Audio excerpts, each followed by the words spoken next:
I'm sitting here today with one of the most inspiring women. I'm here with Caroline Fattal, who's the chairwoman of Fattal Group, the founder of the NGO Stand for Women, and Mrs. Fattal has been ranked as one of the most powerful Arab women in business. And 2 weeks ago, she was recently ranked as one of the top 50 over 50 women in Europe, the Middle East, and Africa. Hi, Caroline. Good morning. Good morning, Maya. It's such a pleasure to be with you. It's such a pleasure to have you here with us and to learn more about your career. So let's get started with how you started your career. What can you tell us about the first time you were looking for a job? Yes, because when people hear that I've been ranked in Forbes, they think maybe that the journey was, a smooth ride. Exactly. But actually what I want the audience to know is that I struggled, like maybe many of them, to find my first job. After university, I graduated in France and I couldn't find a job. And it was the time, where I would send my CV and letter of recommendation by post. Oh, there was no email. Like a dinosaur. And I was waiting like the post to come back with a letter and no letter would come. And I was so desperate. Oh, wow. So I started to do some internships that finally in companies like L'Oreal, like Unilever, etc. that finally got to a job. Right. But I want to say to people that, even if you have a tough start, and I know the youth has difficulty finding jobs today. Especially now in Lebanon. Yes, that it's possible. You can start like that and end up in Forbes. Exactly. And what did you learn about your internships? Why are internships important? Or what can an individual gain by doing an internship? First, it made me understand the world of work. It made me understand the office dynamics, office politics, because in some companies, I learned what is a very bad manager who used to make everyone cry in the bathrooms. Toxic work environments. Toxic work environments, supportive work environments. And actually, it also makes people know who you are, and you can benchmark yourself versus other people in the organization. I think it gave me a lot of confidence to understand the world of work at the beginning. Right. Yeah. And does it help to build your network, to meet more people? Why is networking important? Well, networking is important at any step in your career. Really knowing people that know people that can, bring you wherever you want in terms of career or contacts, or it's so important. I know it's difficult sometimes and we shy away from doing these things. At the beginning myself, I didn't dare to approach people in a environment of a seminar. It can be intimidating. Exactly. Or how can I give my business card? How can I introduce myself? And so, preparing a few words about you, like an elevator pitch, can help. But it's true that it can be intimidating, but it is so important to have a powerful network. Either through your friends, through events that you attend, through extracurricular activities. All these things I really encourage at any age to open up your network. Tell us, is it important to have a mentor? Did you have a mentor during the start of your career? Yes, I had actually two mentors in my career. One gentleman called Rashid, who used to work for Unilever. At the time, I worked with Unilever. Right. And I don't know how he spotted me. Maybe I had made a presentation to senior executives and he said to me, Caroline, I want to be your mentor. And that gentleman he changed the course of my career and my self-confidence, because I used to meet him once a quarter and I used to discuss business issues with him or business advices. And the time he gave to me, being such a senior executive, and the advices he gave me from where he stands, he stood, normalizing a lot of things that looked for me difficult to handle, etc. Right. Really gave me a lot of confidence as a professional. So he was my first mentor, and I really advise everyone to take mentors. Either it could be mentors that in your personal environment, or of course in your company where you're working, because they can really give you an honest feedback, and from where they are experienced people. They can jumpstart you in things that look like a struggle for you. Yes, and there was another lady called Penina Thompson that I met at the beginning of my coaching career, because I'm an executive coach as well. Right. And Penina was a British lady who wrote a book called A Woman's Place is in the Boardroom. Oh, nice. Yeah, because in our patriarchal environment, sometimes they say a woman's place is in the kitchen. Yes. So Penina changed my views. I realized that I was always alone in groups where I was surrounded by a lot of men. I was a young woman, etc. And I didn't realize it was awkward or not normal. Yeah. Elena showed me all the statistics that show that this is a global problem, not a local problem. Absolutely. And she really opened my eyes to what would become later my NGO, Stand for Women, about, inequalities and how they should change, because an equal world is a better world. Absolutely. And you were telling me also that you had a lot of small jobs when you were starting your career. Tell us more about that, and how can it actually help someone to kickstart their career? Alors, I was living in France at the time, and I taught French, Lebanese teaching French to French. Oh wow! But so I had students who were passing their French baccalaureate in première, and I used to give them literature classes. And what did it give me to do small jobs? First, it gave me independence. I had some money. Yeah. And I always fight for women's economic independence, because you can do whatever you want if you have, your own income. True. And the other thing it gave me is, meeting my first clients. A happy client, unhappy client, how to deal with people, customer service, yeah, how to deal with people, and how important is their success, right? Thanks to your support. Absolutely. So I encourage every youth, every person to do small jobs. There is no shame in it, and on the contrary, they really help you. And also another thing is extracurricular activities. Oh yeah, why is that important? There is a lot of studies that have shown how much, for example, team sports have helped shape leadership. So if you do basketball, football, or any team sports, or even individual sports, but it's better to meet people and to win as a team, to lose as a team, to encounter all this stuff that you will meet in the workplace in the future. Right. So yeah, small jobs, extracurricular activities really shape the future leader in you. So Caroline, do you think we can ever stop learning, or what message would you send to our listeners about learning? I'm really an advocate for lifelong learning, really. So never stop learning, never stop reading, never stop listening to any podcast. Any means for you to learn is important. And so, of course, I did my university studies in management.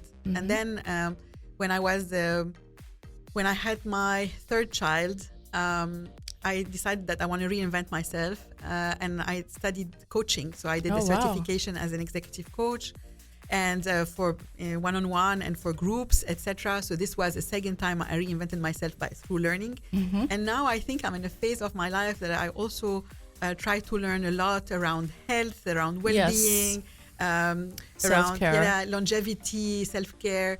And so I am always very curious to read and learn. I dedicate minimum an hour per day on all of these things. And it's beautiful, actually, because you're never done. You're never done. And it's so being curious about life, about the world, about our profession, and even this, because I've also learned that if you are a business person, it's true you need to dedicate time for your business 3-4 days a week, but the other 3 days you have to also oxygenate your head, because the business needs you to know about other things, about other trends happening, what's going on in the world. So if you're always, the nose in your job, really you're not so helpful. There are good people there that you can delegate to. So you keep on learning, keep on growing, keep on looking at the new trends. This is really important for a business leader. And what would you say to people who think it's too late for them? Wow, it's never too late. It's never too late. Never too late to learn, to change course. It's said that in this fast-paced world, people will change careers many times, a minimum 3 times, change courses of careers, because, so it's always a good time to learn new skills, to, new technologies. I mean, sure, it's just going so fast. We really have to get going. Yeah, absolutely. And what's your favorite thing in your career? What's your greatest accomplishment? You see, I would say it was at the beginning of my career, I loved being a brand manager. I mean, doing marketing, developing brands from scratch. It was something that I loved, because I'm a creative person, I think, at heart. And now I think also being a chairperson of a big group, being the 4th generation with all that legacy of more than 125 years, it's also a big responsibility, and I'm enjoying it, because it's about stewardship, it's about governance, and so I'm also enjoying. I think every step, being a coach, I enjoy it, I love it. So I think every step in my career I enjoyed, and this is also another message. Yeah. Try to do things that you love. True. Try to do things that make you want to wake up in the morning. Yeah, and that you enjoy. whatever. So, yeah. And how did you feel when you were chosen by Forbes as one of the 100 most powerful women? How did that make you feel? At the beginning, I didn't understand. I thought maybe, how did I come in that ranking? And then because it happened several years in a row, I thought, okay, they made their studies and they definitely confirmed that I'm worthy of being there. But this is also the issue with many women about the confidence, about not feeling awkward or why am I here, etc. And then it pushed me to think about how can I help other women be in that ranking one day. And that's how I started to think of creating my own NGO, Stand for Women. Perfect. If any of our listeners want to reach out to you or get in touch or also follow your NGO, can you share your social media handles or your contact details? Of course. So it's I Stand for Women on Instagram, Facebook, etc. Also LinkedIn. And we really welcome you to subscribe to our channels and to follow us. We have exciting stuff we're doing and we would love to join us. Amazing. Thank you so much. So we're going to be finding out more about your NGO, Stand for Women. Tell us, why did you decide to found this NGO? Why was it important for you? So all along my career as a businesswoman, at least at the beginning, I was the only woman in the setups, like only woman for Unilever in Middle East, Africa, Pakistan, India, as a sales director. So you would see me in a picture, one small young girl and like all 20 men around. Wow, you're a superwoman. No, I'm not sure I am, but what I mean is that the world was not ready to have more women in positions of leadership, etc. I was in the executive committee of Unilever Levant, and I was also the only woman. All the other persons, CFO, chief of logistics, the GM, they were all men. I was, and so at the beginning I didn't understand that this was not normal, because that was the norm. Right. And then I met a lady through called Penina Thompson, who opened my eyes. She's a writer and a coach. She wrote A Woman Places in the Boardroom. And she taught me about the statistics that were really appalling, like how many women are in boards of directors, how many women are CEOs, how many little women are in politics, etc.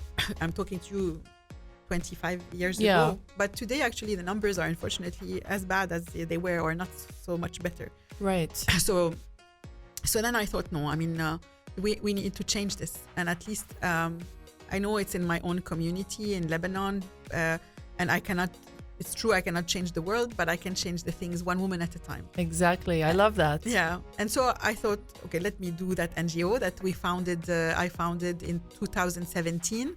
And that's been since then doing work either in academia or on social media and also on the ground. Amazing. And tell us about the volunteering work available at your NGO. Why is it important, and what can women learn by volunteering? So we had men and women actually volunteer for our NGO, because I know it's very important also to have this dialogue with men and to create allyship. So we welcome also men, of course, in all our events and audience. And I think young men are much more at ease with this. And we're very happy to see more of them in all what we do, and even in volunteering. All along the year, we have volunteers who join our NGO and support the team in either our projects on the ground in rural areas supporting women, or for the social media or any other things. And please, you're welcome to subscribe to send us DM messages on our social media at I Stand for Women on different social media, Instagram, Facebook, and tell us if you want to volunteer. Imagine that we are very surprised as well that we have volunteers coming all the way from France. Wow. On their own expenses. We've had 3 years in a row French ladies who are really, really interested in gender equality and things like that, who volunteer, and we had great experiences with them. We have Lebanese, French, and we welcome anyone who wants to join us in this journey. Do you have an age limit, or can youngsters, teenagers also get involved? They have to have the time and the mobility to come and to do on the ground, and the parents' authorization. But usually we have university students and above. Even also if you are a woman who is older, and you have time, you want to dedicate to our cause, we really welcome that as well. Perfect. Thank you so much. If anyone in the meantime wants to subscribe to your channel or check you out, can you share your social media again? Yes, it's I Stand for Women on Facebook, Instagram. We are also on LinkedIn.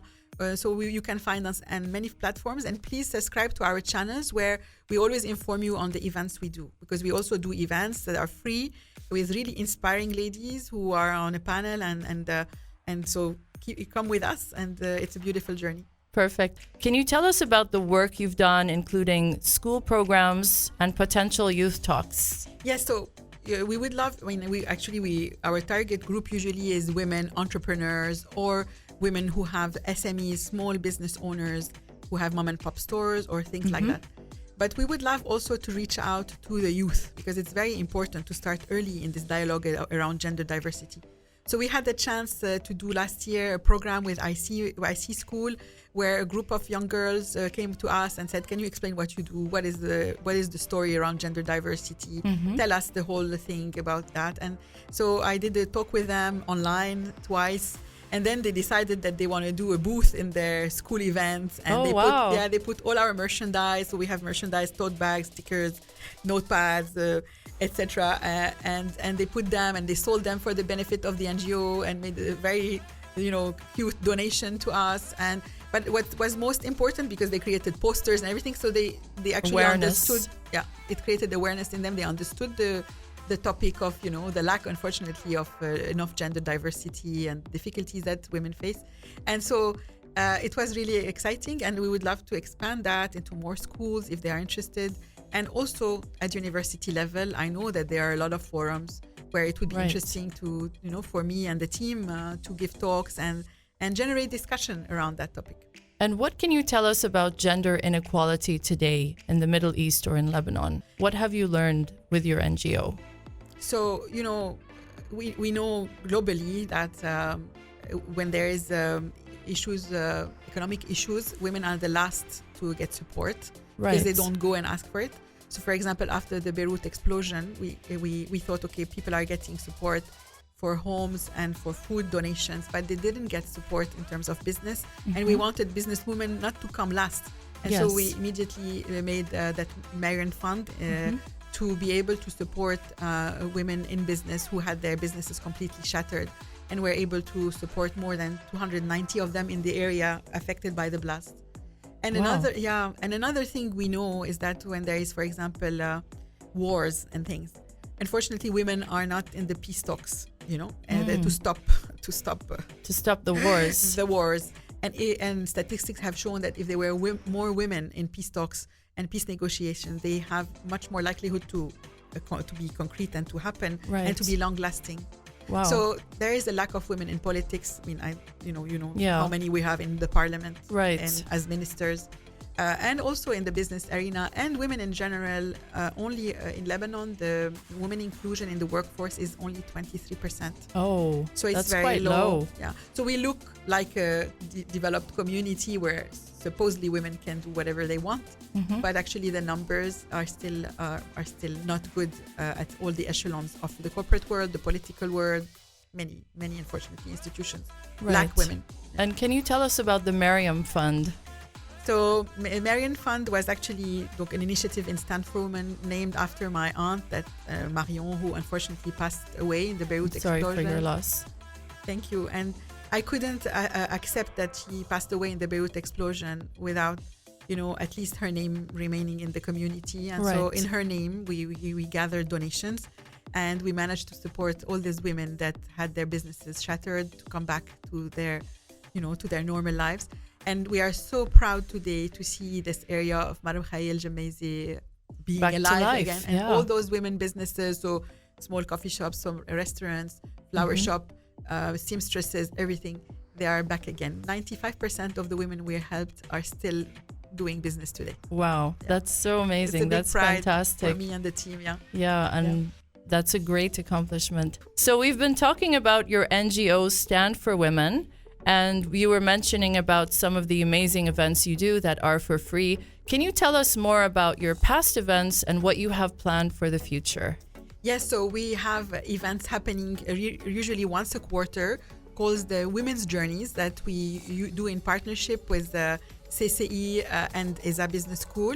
They are open for the public, free of charge, and we have every time 4 women on the panel from different walks of life. So they can be women in business, women in politics, women in social, women in sports, any in journalism. I mean, any background. Any background, and they are so inspiring. And we interview them, and the public is there. They can have a Q&A at the end. And I really encourage you to connect to our social media and to register to our channels, so you can know when is the next one. The next one should be in March, and we have a plan for May, for September, for November. Last one was so amazing. It was around women entrepreneurship, and how beautiful, exciting, and complicated to be a woman entrepreneur with super examples.